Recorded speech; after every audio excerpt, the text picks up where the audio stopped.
All right, I'm back. We've got a legend on stage here. Legend. Legendary. First time to be a legend. All right. Yes.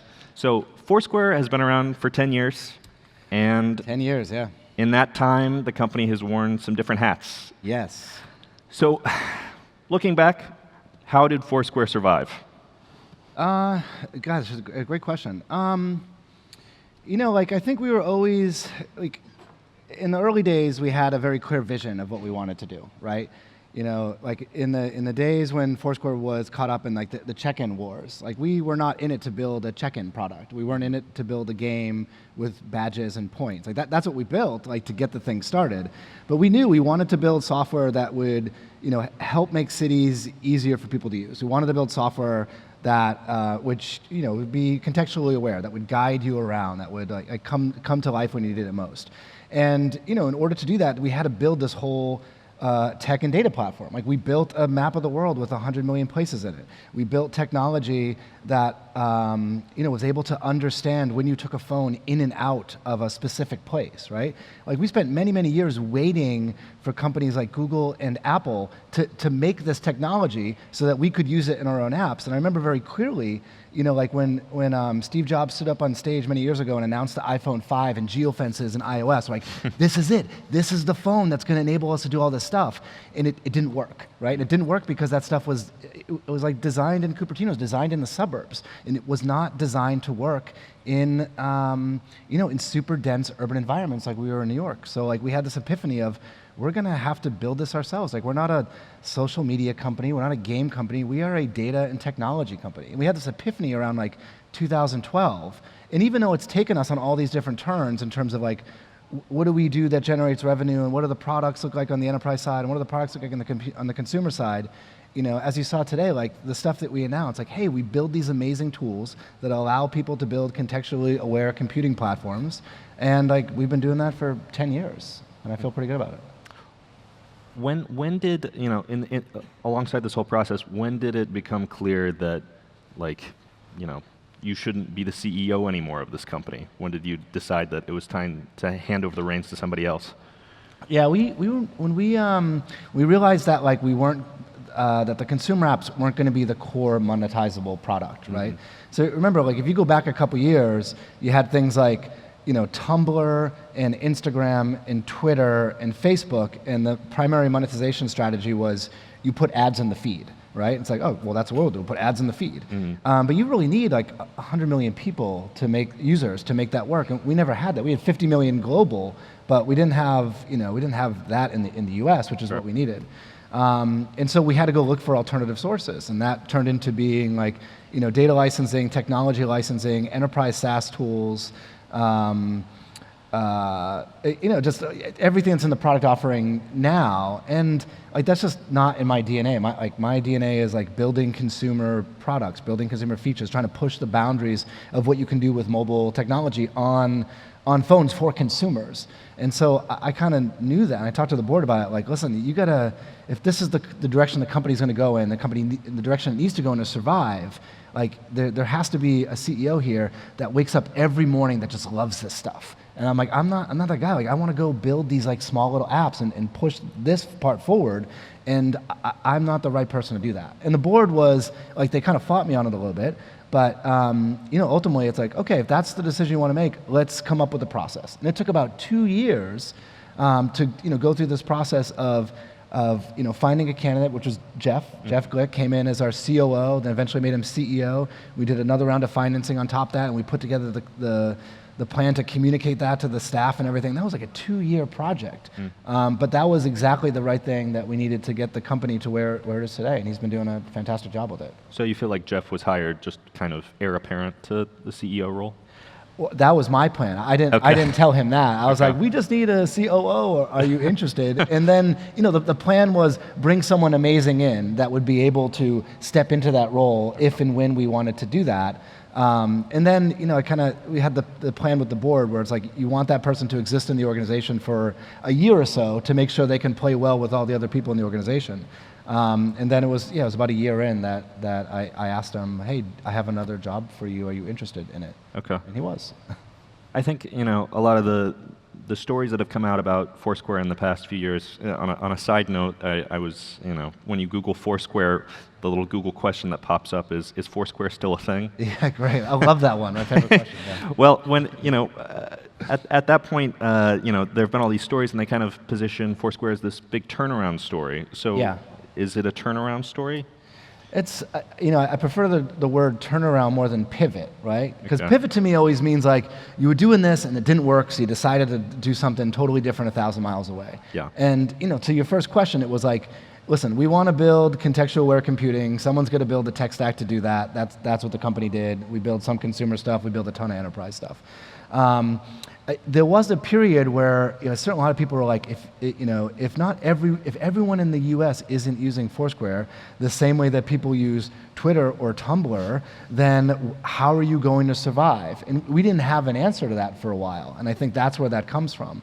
And then it became clear. It's like, hold on a second. All the data that we've amassed from understanding where people go in the real world, where phones are at any given time, the analytics, the predictions on top of that, the ad tools that come from that, the dashboards that come from that. Like in hindsight, it's obvious that all of that was monetizable, but in the moment, it was. It was like, I don't know, maybe this is going to work, maybe it's not. And I think that's where some of that comes from. Mm-hmm. I mean, like, long story short, like, we'll do more than $100 million in revenue this year. That puts us in a very exclusive clubs of people that can, companies that can make it to the next level, which is like, hey, can we IPO this thing someday? Like, what does that look like? Like, what kind of metrics do we need to have? And like, we don't have all the right metrics today, and we know what the metrics are, but we're not that far from that. And so that is like within the realm of possibility for the company. Is Foursquare profitable right now? We are working on that. Okay. Right? Yeah. And so if you should come and ask me that in another couple months. Because you said that it would come in 2018 or 2019. Do you think you're going to hit it by 2019? It's 2019 now, right? Yes. I don't know. Okay. Right? It depends because what's holding you? What's holding what? What's holding Foursquare back from profitability, you feel like?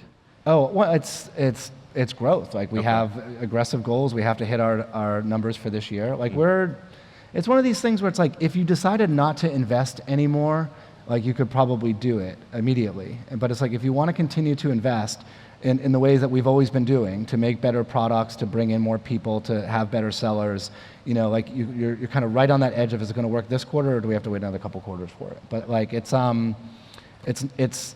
years ago it was inconceivable, and now it's like, holy cow, this is doable for us. Have there been areas for investment that maybe a couple years ago you didn't necessarily think you'd want to put so much money into, but you've kind of seen like, hey, there could be a big opportunity here. We should invest more. Here's an example. Like we just acquired Placed, like one of the leading providers of advertising attribution products, and we acquired them from within Snapchat. Like they were bought by Snapchat. They were inside of Snapchat, and that team felt like they could do more. And so it's like, hey, why don't we try to spin you out and we'll bring you into Foursquare? That was not on the whiteboard a couple years ago. But then as you start to think like, okay, what are the things we need to grow the way we need to? What are the things that we need to do to have the best of breed products, world-class products in a couple different categories? Advertising, segments, developer tools, analytics, and you look and you say, okay, well that's a data asset. That's people, talent, data, customers, revenue we could pick up, put on top of Foursquare, and that could work. And that was a crazy idea a year ago, and now we've executed that, and we've moved on, and that's like helping us tell our story. So there's that, and that's a big one. And then there's a whole bunch of just smaller ones around like, hey, should we really dive deep on this one specific product for this one specific vertical? And we make investments like that all the time. So you announced some news earlier today about Pilgrim, which you've been pretty outspoken about in terms of it being a pretty major thing for Foursquare. What's the significance of having a free tier, and what's the ultimate goal of having that pricing model at this point after the SDK has kind of been live for a bit? Yeah, so I've been doing locations tech stuff since Dodgeball, since we were grad students at NYU, going back like 2004. Before that, right? So that's like 15 years. And one of the things that this is like sounds kind of corny, but like when we wrote our grad school thesis paper, we were writing it about like someday someone will build a piece of technology that is able to aggregate the location of all these devices, and you can use that and share that out so people can build amazing things on it. And part of the amazing things is like the ability to understand when a phone goes in a place, when it goes out of a place. Has this phone ever been here before? Is this like you're going to need this stuff to build everything from like the launcher apps inside of AR to the next generation of location-based games to just like like what's next after just having a dot on a map that shows you like, oh yeah, this is what neighborhood you're on in the GPS. Like, where did my phone go? What type of person am I on based off of that? Where should I be going? And like we built that tech stack. Like that's what Pilgrim is. Like it took us forever to get this thing working, and we had these like moments at the company where it's like, I don't know if this is ever going to work. And we might tank the company trying to make this thing that might be impossible.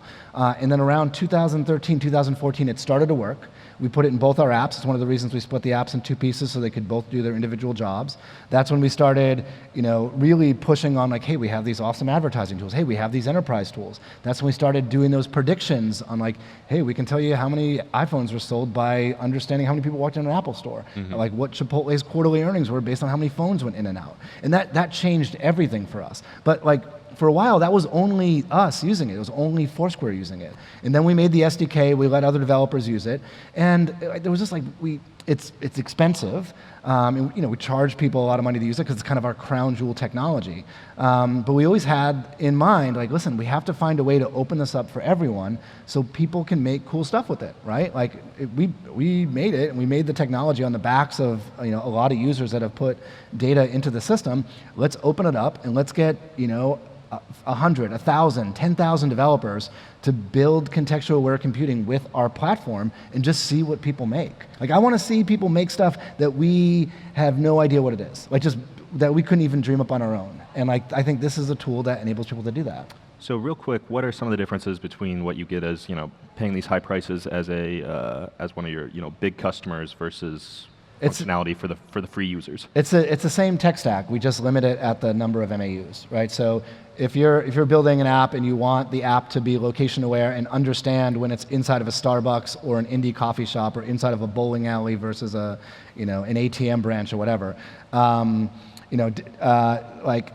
you can have up to 100,000 users before someone from Foursquare will reach out and say like, hey, you should be a paying customer of the service. Mm-hmm. And 100,000 users, that's a lot of users. Like that, in the early days of Foursquare, that took us like half a year to do, more than that, right? That gets a lot of time. So like, you can build something big and substantial on top of the free version of what we have. And the expectation is like, okay, if you've got yourself 100,000 users, you're probably figuring out what your next step is, and then we can graduate up to that tier. Cool.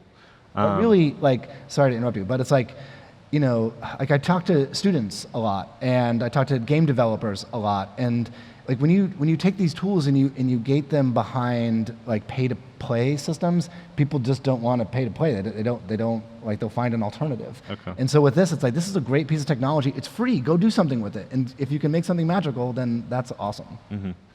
Kind of switching gears because we just have a few minutes. One of the things I want to talk about, just downloaded iOS 13 running on my phone. One of the things that's kind of interesting for people is that they get these pop-ups and they talk about how many times one of these apps accessed their location data. Mm-hmm. Essentially, they consented, and a lot of times people are surprised that some of this data is actually being used. So do you think that users becoming more aware of how much their location is being harvested is kind of a bad thing at the end of the day for Foursquare? Well, it depends on the apps, right? So like some apps have a legitimate reason to ask for your location, and some apps don't. And you hear this if you kind of monitor Twitter, what people are saying about iOS 13.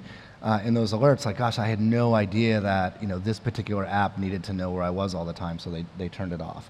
Like one of the things that we take very seriously is like when we work with technology and we work with companies and we advise them on, okay, we're going to give you this piece of technology. We want you to do something awesome with it. We'll talk to your product people and help you with that. We coach them on like, well, we think this is a good feature. We think this one is not. Like, we think this is good opt-in consent language, and we think this version is not. And so, we have always felt like it's kind of our job as the creators of some of the technology to coach people on how to use it best. And part of that is like when we have people that want to use the Pilgrim SDK, like we vet them, like we have a discussion with them and say, what are you doing? We follow up and say, are you using it for the use cases that you said that you would use it for? From that perspective, I think like we're pretty good actors here. We're probably like we're very open, very transparent, and I think like we have a very ethical approach to it. There are a lot of not so great actors in the space that will sneak like location permissions into a flashlight app or a poker game, so they can just sneak a whole bunch of ads in or sell the data to third parties.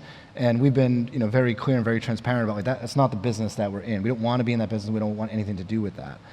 So I do think that there'll be some type of like grand correction for the people that have been taking advantage of that.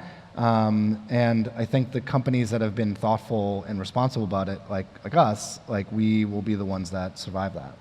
When you're talking about dealing with some of these customers, have you had to play hardball with them in terms of like, this isn't something that we want our platform being used for, you can't use it? Have you like had to revoke it, or has it ever gotten to that point? We've never had to revoke it because it's been a small number of folks so far that are using like the enterprise SDK. We do recognize it's going to be a little bit more of a challenge now that we've opened it up to a whole bunch of people. Depending how many people sign up, how many people are using it, it's a lot to vet, it's a lot to keep up with, and so that'll be a challenge for us. But one of the this came up kind of early on when we were thinking about, hey, we have Pilgrim and we want to productize it for the first time so others can use it. How do you build the products so that you like protect sensitive categories? And we had talked about this on the stage earlier, but we wanted to make sure that people couldn't use Pilgrim to build something evil like a Muslim registry or this came out of Trump announcing this years ago. It's like, oh my goodness, could someone use Foursquare's technology to do something like this? And so we went back and did like an audit of everything that we had in the code base and made sure that, okay, of all the tools and technologies we've built, there's like a list of hidden categories. Like you cannot understand when a device goes to, like a chemotherapy center, a divorce lawyer, any spiritual centers. I mean, there's a whole list of categories that is like we have an ethics committee at the company, and the company sat down and went through like all the different categories of places we have, and we kind of set aside a subgroup that like, listen, no one can have access to these categories. People can build all sorts of other things that, guides you towards fast food or indie coffee shops or gyms or parks, but not these sensitive categories. And I think that's like in hindsight, it's very obvious to do, but it was like that was like an epiphany that we had, that this is a step that we have to make in order to build these things in a way that protect people. Do you think that there needs to be more of a conversation about consent when it comes to gathering location data? Right now it's just kind of, well, previous to iOS 13 in some ways, it was just kind of a one-time thing, and then you could click always allow, and then it was the lifetime of the app, essentially. Does there need to be something that doesn't keep it going for perpetuity? Yeah, I mean, this is what Apple's doing with iOS 13. So like you say always allow, and then it comes back a couple days later, and it's like, okay, now that you've had some experience with this app, you still like it? You still want it doing this thing? And so that's a good feature. I think that will weed out some misuse of it.